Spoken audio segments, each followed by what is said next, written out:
Before we get into today's topic, I want to pose a question to Miss Tanikka Charraé.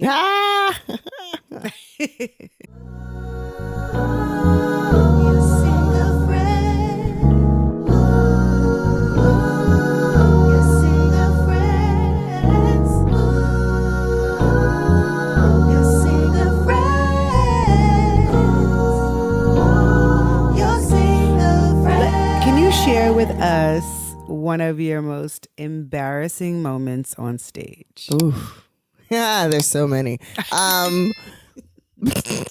Okay, you know what? I'm going to pull from a recent activity. Okay. You were actually there. Okay. In the beginning, the first, 3 shows, there was very little footage. And with that being said, I had a dress on. And, I had some undergarments on and maybe not all of them, because when you're also wearing some of these clothes, they fit in certain ways and you want to be sure that there ain't no lines. There's, things are smooth, they're seamless and all of the things. Okay. And so sometimes to avoid some of that, depending on how fitted the outfit is, I might choose to leave off something underneath. Okay. Okay. So what happened? What happened was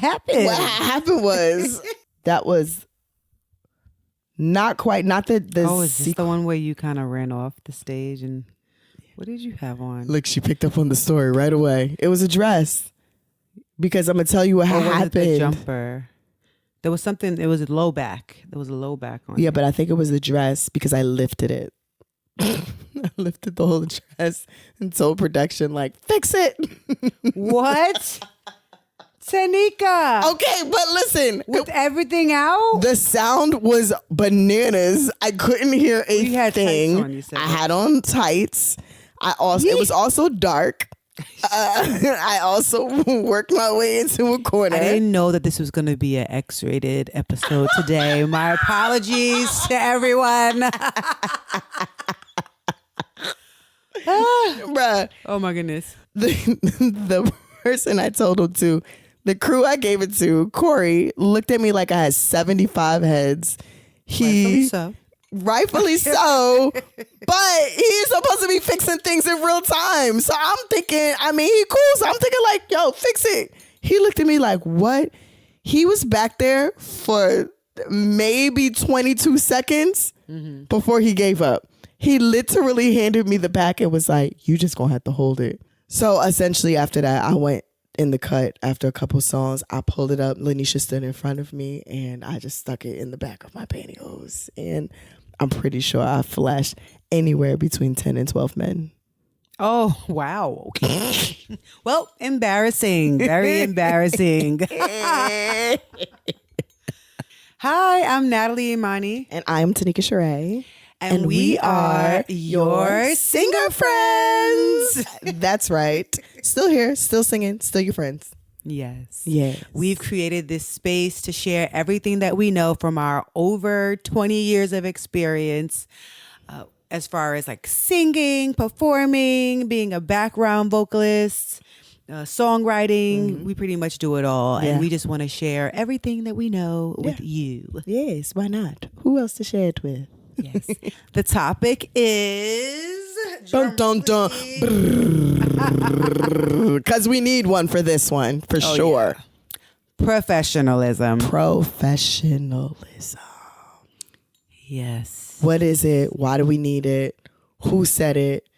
What does it mean? Okay, so whenever we have a topic, we usually like to start with defining. Yes. What, just because I like to hit a standard. I like to know, I do this in my regular life. I look up things that I know what they mean, but I just be wanting a good standard of simplicity, clear explanation. So we needed to know a clear, simple explanation about what exactly is professionalism. Yes. And I found it. So Google tells us that professionalism is a set of standards that govern how someone behaves in a work or business setting. That's one explanation. And then the other explanation, this is from Oxford, is the competence of skill expected of a professional. Or they use this example: the key to quality and efficiency is professionalism. So practicing of an activity, we can skip that one. But nonetheless, the competence or skill expected of a professional. I think that's a really good definition for what actual professionalism is. So even sometimes when you see folks, competence is a important word that's used, because some people are in positions that they ain't got no business being. There's a competency lack there. But I think that competency is, your innate ability to be able to execute the job well and efficiently. And then I think that there's other factors that contribute to professionalism that doesn't necessarily have any bearing on your talent or your skill. So what is this that you might be asking me? I'll kick it off. I'm going to start off. We got a list. I'm going to start off with the first one. The first one, to me, I think one of the most important things. And this is things, a two-parter. This is part one of professionalism. I completely forgot about that. Yeah, we can go. We can go for quite a bit on this topic. Because what's crazy? What I learned is that people don't know what professionalism is. Well, yeah, because you have to start off by knowing what the expectations are, knowing what the standard is for the job. Yeah. Which there's no handbook. No. When you go on a gig, you guys that are listening to us, you're learning what to do from us. Yeah. If you don't hear it from us, you're going to show up to that gig without necessarily knowing what's expected of you. Yeah. There is a standard that is kind of generally expected, I would say. I agree. And if you're just starting out, people can't just assume that you automatically know everything that you're supposed to know. But most people do. In terms of the standard. Yeah, so here's the thing. She's absolutely right. People, you can't expect you to know like what it is, but because it's so niched and everybody's not letting everybody in and, it's whatever, like they do kind of expect you to have an idea, I guess, but nobody's teaching it, so you don't really know. Right. Yeah, that's basically what I was saying. That you kind of have to. Somebody has to tell you. We're professionals. We've been doing this for a long time, so we kind of know what to tell you. Right. In terms of how to show up. I know when I started as a background singer, I didn't know anything. I was actually working at investment banking company. I was in music all my life, but I was out of college. I needed to go get a job and pay for my loans. So I had a regular job. So when I started doing backgrounds, I didn't know anything. But luckily, I was on the gig on my very first background vocalist gig with Munchie, who is a... she's our singer friend. I mean, she's our singer friend. For real. Yes. Yeah. Who is actually on tour with Stevie Wonder right now. So that just goes to say a lot about who she is. Yeah. But that was my first gig, and she taught me so much on that first gig, and had she not done that, I don't know that I would have known. Like I wouldn't have known. Like my first gig was Jennifer Hudson. So there's a certain level that she's expecting of me. A certain standard, yeah. And my confidence wasn't fully there because I didn't know what was expected of me, so I'm thankful to somebody who was seasoned like a Munchie, who was able to share with me what I needed to do. And, that standard of information is basically my standard everywhere I go. So we're going to share with you what we think the standard is. Yeah. And this way, when you go into your gigs and your opportunities, you kind of know where you stand and what you need to do. And here's the thing about standards. The point of a standard is so that it's unwavering, right? So you set something in place so that that's the thing of what it is. We put together a list, like, again, as Natalie had mentioned, this is definitely a two-parter, at least, at minimum. But for this first part, we put together a list. We have 4 key components on what we have, in our experience, determined adds value or highlights professionalism in people. And the first thing that kicks off that item, I think, on the list is time. And time is just so crucial because, one, it's the thing you can't get back, but it also is the thing that you can't get back in a bunch of capacities. So like meeting someone for the first time, right? You can't get that back, that experience back. Having your first audition and showing up for a while, you can't get that back. Like time is that thing that you can't like double back and erase. It made me think, oh shoot. It made me think, I don't know if you guys saw it, but there's like this viral video out of this girl singing the national anthem. And like America the Beautiful or something like that, and she's cracking and messing up, and she goes, oh my god, like I'm sorry, could we just run that back and start it over again? And the producer's whispering but not whispering, you're alive, right? So it's like that thing where you like, oh shoot, like this is what it is and I gotta show up for it. Time is that thing that you can't, there's no do-overs or take-backs. It just is what it is. Like, yeah, and you know, most people kind of put time and respect on the same level. So if you don't show up on time for them, they take it as disrespect. Yep. Because they are an on-time person. And you don't value their time. Yeah. When you're late. Yeah. So time has to be at the top of the list. Now, what do we mean by time? Because I think that is important to like discuss. Like it doesn't, what I think is when you get into a gig, if they're telling you that the lobby call is at 11, you should probably be there between 10:50 and like 11. On time means early. Yeah. Yeah. And for those who are like, well, why? Because everyone's waiting for you. If you're not, right? If everyone actually made the lobby call and you didn't, you show up at 11:15. We have waited 15 minutes literally for you. So that time that we've lost is on your head. And that makes you look crazy. Like, and even like on a gig, a musical director said that the time to be on the stage is 4 p.m., right? So he is offended if you show up at 4 p.m. and you're putting your in-ears and your pack on. So he wants you on the stage with your in-ears in, with your pack on, ready to go at 4, not 4 o'clock and he's waiting for you to get yourself together. Not it's 4 o'clock and you asking him to turn certain things up because you wasn't there to play around with your sound. Like there's a bunch of, it's a whole thing to it, right? And respect level, as Natalie said, like, you know, you showing up, he telling you to be on stage at 4 o'clock and you showing up at even 4:02, putting in your ears and doing all the things, right? And it seems like, oh, Tanikka, it's not that deep. Y'all making this extra. But it's like, no, because guess what? That MD may not call you back again. We were talking about time being there, like even if you show, I was basically giving an example, like if the MD tell you to come on the stage at 4 and you get there at 4:02 and you don't even got your sound worked out, your ears ain't even in, and you hopping on stage, like that is unprofessional. Yeah. Especially when one of the things you have to do in sound check is to get on stage and hear what your sound is doing and adjust it to your liking or to your preference. And so if you're doing that in a time where you've already had it allotted and you didn't show up for that time and now you're trying to play catch up, basically, it's super unprofessional. Yeah, so basically, like, you know, if someone tells you to be somewhere, I give the example of sound check.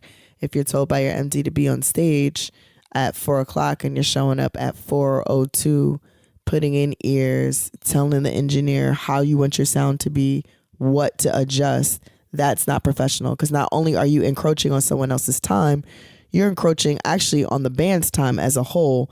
And then in addition to that, you're not even listening to the times that were given to you to show up. You just kind of did your own thing, which is mad unprofessional.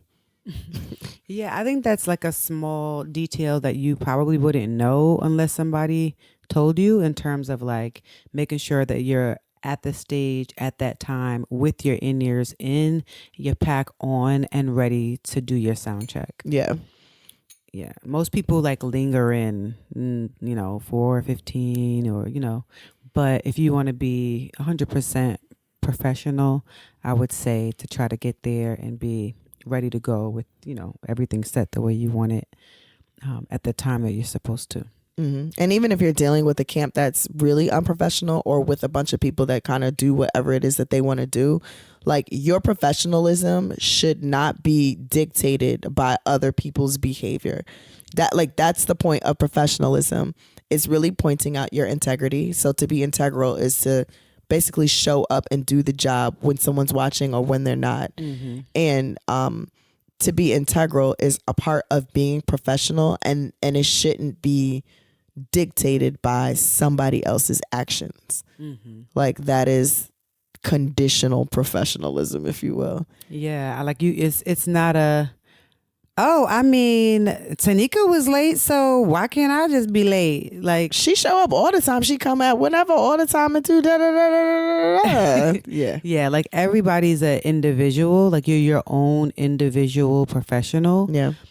And you are your business. So everything that you do, the way And your brand. Yeah, you like everything that you do, the way you present yourself, being on time, all that stuff is a reflection of you. It's me doing all those things aren't going to be a reflection of Tanikka. It'll only be a reflection of me, you know? So I think it's important to kind of think about the things that you value and what you want to be known for, what you care about in terms of what people have to say about you, and kind of govern yourself according to that. Yeah, I agree.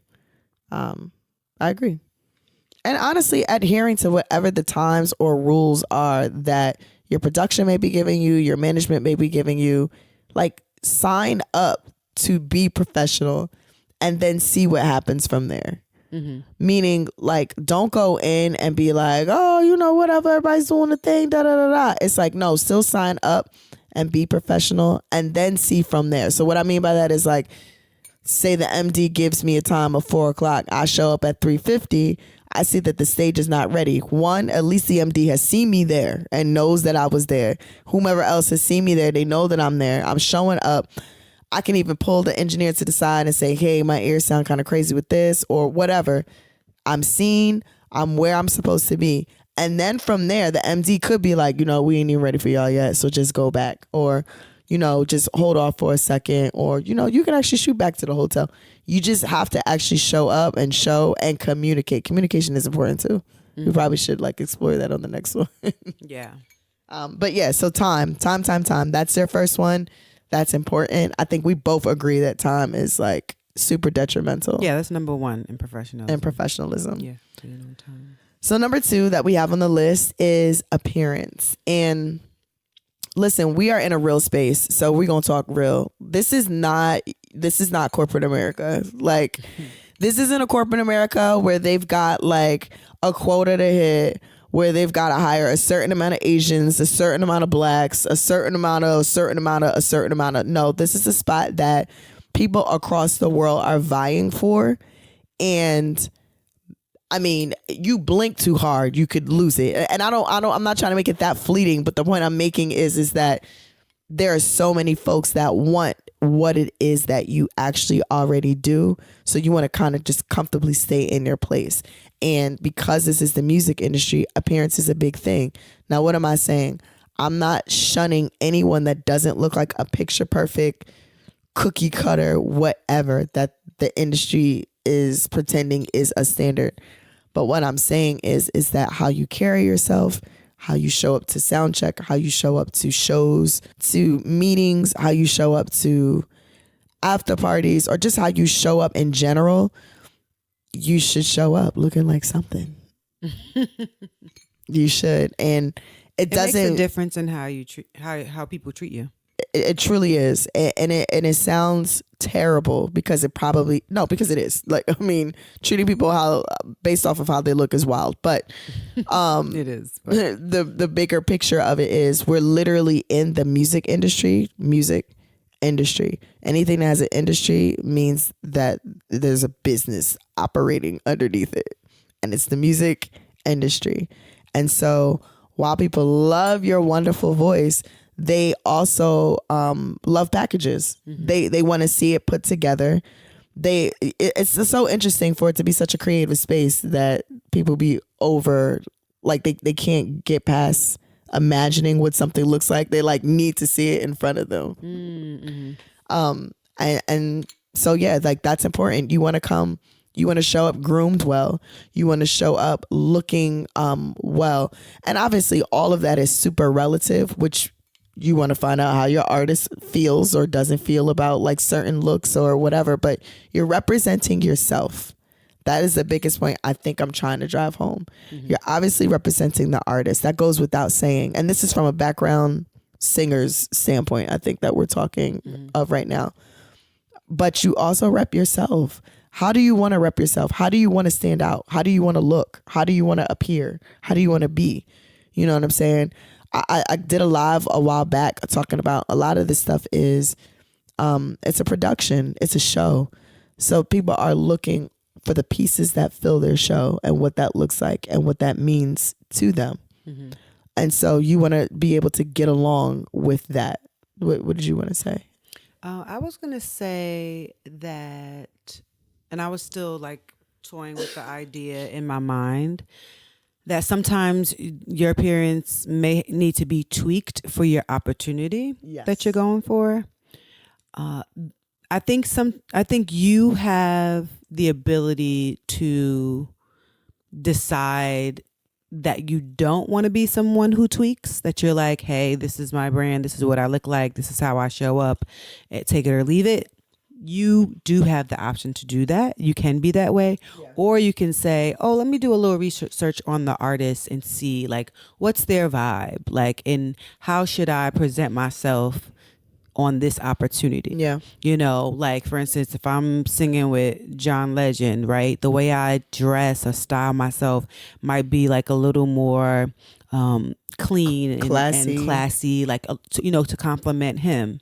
You know, if I'm singing with Miss Hill, she's pretty conservative in the way that she, you know, covers herself up. So I might not show up, you know, in like, you know, a 2-piece set that's super sexy, you know, but I do have the option to do that. But I personally like to do a little research on the artist and see what their values are, see the way that they present themselves, and keep that in mind with the way that I present myself. And I think that that's also something that artists tend to look at when they're looking to hire you. Yes. One of the first things that we're asked for when someone is looking to hire a background singer is, what's their Instagram?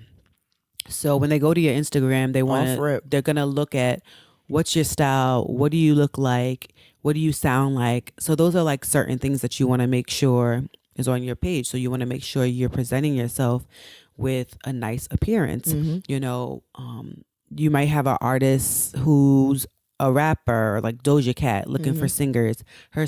She might want singers that look a little more edgy, right? Because her style is a little more edgy. You know, you never know what they're looking for in terms of their casting, but I think a good place to start is to pay attention to the artist and kind of keep that in mind when you're going to present yourself for sure in front of them. Yeah, for sure. Yeah. Definitely. And again, and I think making the comparison between like corporate and the music industry, because I really want to drive the point home that this is a job. Like I really want to drive the point home that this is a career. I really want to drive the point home that while this might be your dream job, your dream career, this is still that, right? So when I worked, I used to work in a mortgage company when I came out of college. And when I was working for a mortgage company, I was dressed business casual, business, you know what I'm saying? I think it was probably more business. And then on Fridays you can wear business casual.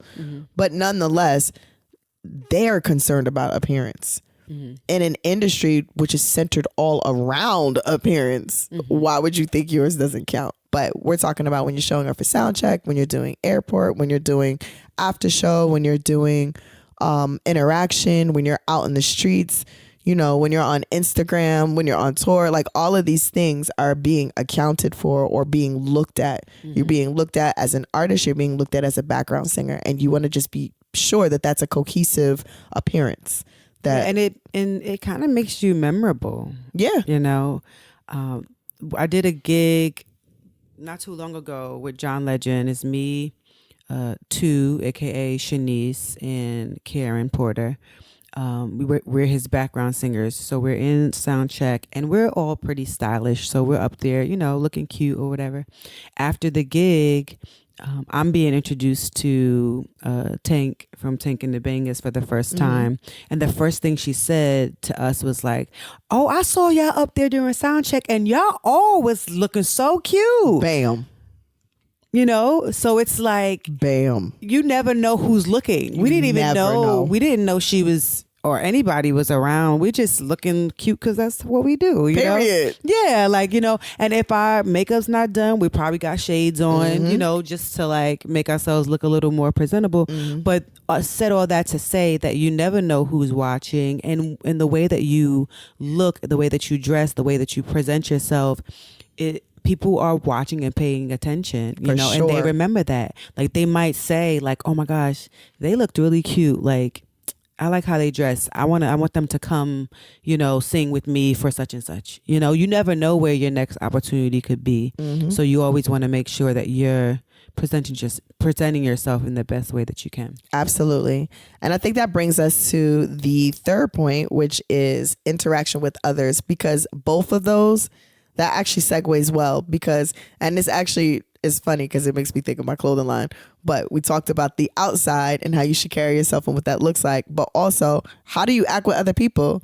Because when somebody sees you and you have a terrible attitude, or you're just a mean person, or you're just terrible, terrible, terrible child. Let me tell you something. That almost is equally as important as your outside appearance. So how you actually are, especially if you ain't the star, right? Especially if you're a support.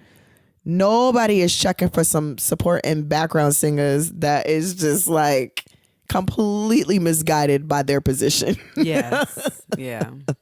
You don't want to hear it. That's probably one of the worst things. I mean, not worst, but common things that you hear. We're like, oh yeah, and she think, no. It's a thing. You have to remember, humility always goes a long way, but you just also have to just remember, again, going back to the fact that this is a job. This is a job where you get an opportunity to be exposed. This is not a job where you do it because you're getting exposed. This is this is my job and this is what comes with it. You know what I'm saying? And these are some of the benefits that come with it, but don't have that heart of expectation. And this is how you operate and this is how you move. I'm telling you, humility really goes a long way. Oh yeah, for sure. But your attitude, your demeanor, how you carry yourself, how you are, you get so much more. What is the term? What is the proverb? You get so much more with honey than you do with vinegar. You just get so much more from just being nice and kind to people. Absolutely. Sometimes you'll get opportunities that you're not even necessarily qualified for just because somebody liked you. Straight up. That is literally the name of the game. Oh my gosh, you remember such and such? She was so sweet. Where is she? What is she up to? What's she doing? Is she available? And let me tell you something. As somebody who is in charge of sections, you don't want nobody that's not agreeable, and not in a way that is oh, I need you to get along just to get along. I mean, attitudes, it's just not fun to deal with. You're around people in very intimate spaces. We're talking about touring. We're talking about weeks, sometimes months on end where you're with people. We're talking about all of these different factors that are playing in. And yes, people are human. So you have bad days, you have good days, you've got in between days. But someone whose demeanor is just a terrible demeanor, it's memorable. You don't want no parts with it. Yeah. And I was going to say that sometimes, and I kind of experience this sometimes where, when you're out on tour and you're traveling with these people, you start to feel we're all family. You're basically living with these people for months at a time. And I think it's really important to, even though you're living with these people and you are you feel you know them so much because you're with them every day, you still have to keep that fine line sometimes between who's your friends and who's your singer friends. You know what I mean? Your bandmates or your people that are just your coworkers. You kind of have to, because I'm somebody who just likes to let my hair down and just be myself and be real and be honest and be in whatever capacity, whatever space I'm in with whoever, you know what I mean?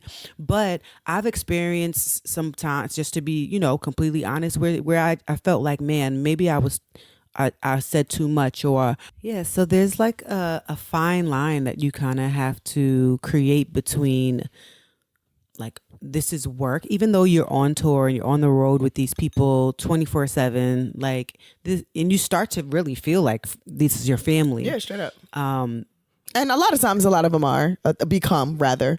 Yeah. Yeah. But there, you still kind of always, I would say, to in all of those interactions, always try to keep it positive. Like, try not to be too fussy, complain too much, talk too much about your personal life, get too much in their business. Like, just try to keep it about the job, do your job. Of course, you're going to talk about shopping and, watching movies and getting cute. You want to keep it lighthearted and pretty surface, when it comes to being on the gig. And that can be difficult because it's such a highly intimate space. Yeah, you want to let your hair down. Yeah. But you can't necessarily do that with everybody. And you shouldn't. Mm-hmm. You really shouldn't. Yeah. But in real life, it's safer. Yeah, it's safer not to. Yeah, it's safer not to. Yeah. It's you'll err on the side of caution if you just kind of like, don't be distant and be in your own bubble. Right. But show a positive, loving face at work, at all times. Whatever you're going through personally, keep that in your hotel room or with your road buddy, real people, like your real folks, your real friends, your real, family and people. So yeah, and that's a skill that just comes from putting yourself, just being there. Yeah. But if we could probably give a pointer, it would say, like, we would probably say to just, just focus on doing the job, the best that you can. Yeah. And always getting better. And always try to have set boundaries. Yeah. Yeah. Which leads us into our last point. Number 4. Yes, when it comes to professionalism. Keeping things to yourself, your business, drawing a line in the sand. And even a lot of the things that happen on the tour, right. Like, even if you're in a concert and the drummer misses a beat or something, like, you don't want to hurry up and go home and be on Twitter like, oh my gosh, the drummer, yep. or even sharing it with everybody, because you don't necessarily want the word getting out and for it to be said that you were the one saying something. Yeah. So you want to be a safe place for the artists that you're working for, and also for your colleagues. Yeah, because bandmates, colleagues. Yeah, we're using these terms interchangeably because I think that once people like make the connection on the job and like how to carry themselves, they go, oh, because interestingly enough, we are in really highly coveted positions in terms of singing, so we get it. But there's people that'll be like, oh, you still singing? Oh, that's cute. Oh, you still, oh, okay. And the truth of the matter is there's so much work that goes into these gigs. Like, there's so much work from the time that you're prepping to the time that you execute the show. There's just so much work that you're actually doing. And I think that a lot of times it's really easy to be distracted by something that you love so much and forget that it's a job. That part. You this is a career. Oh, I get to travel the world. Oh, I get to do all these things. Oh, I'm home 4 months out of the year. Oh, it's great. Oh. And then you got to remember that in the back of and I guess that seems to be the motif. This is a job. It is a job. A real one. It's a real job. A real job. That part. People are always looking at arts and they're just like, oh, that's so cute and that's so nice. Oh, they paid you too? That's nice. But it's like, no. This is an industry that requires a skill set and pays you money. So I got to show up in a certain way. And and just figuring out what that looks like and how to do that best, because it's varying per artist. It can vary with one artist. One artist might require one way or one look, and I don't mean appearance wise, I just mean as a package, as a whole, all things all together considered. And another might require another. Somebody might require 900 hour rehearsal days, and somebody else might require 3-hour rehearsal days. And you've got to be built for both and ready for both, if you will. And I forgot where I was going with that. There was actually a point, but hopefully you picked up something from that. I don't know.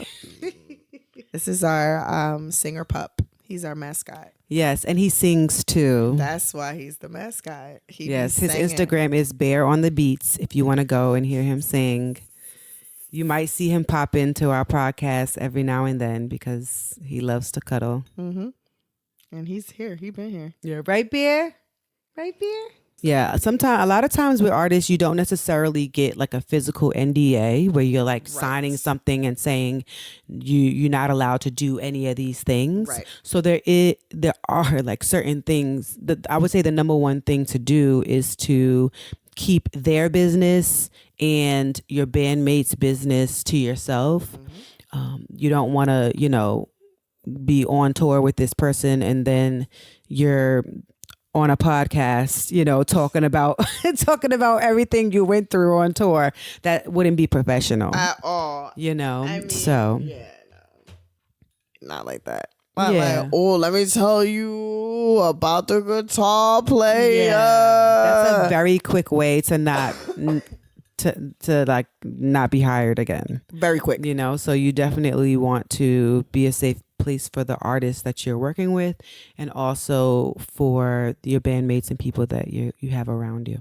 Because keep in mind, like your bandmates, like we're kind of the first line of defense and the first line of like contact. So I have a vocal agency, which honestly was kind of developed off of the fact that artists are asking me for other singers.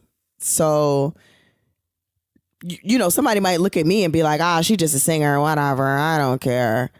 But there's people that I would never call back or even staff or put on a gig or anything. Like off of the rip, like, yeah, nah, I know how you work, I'm good.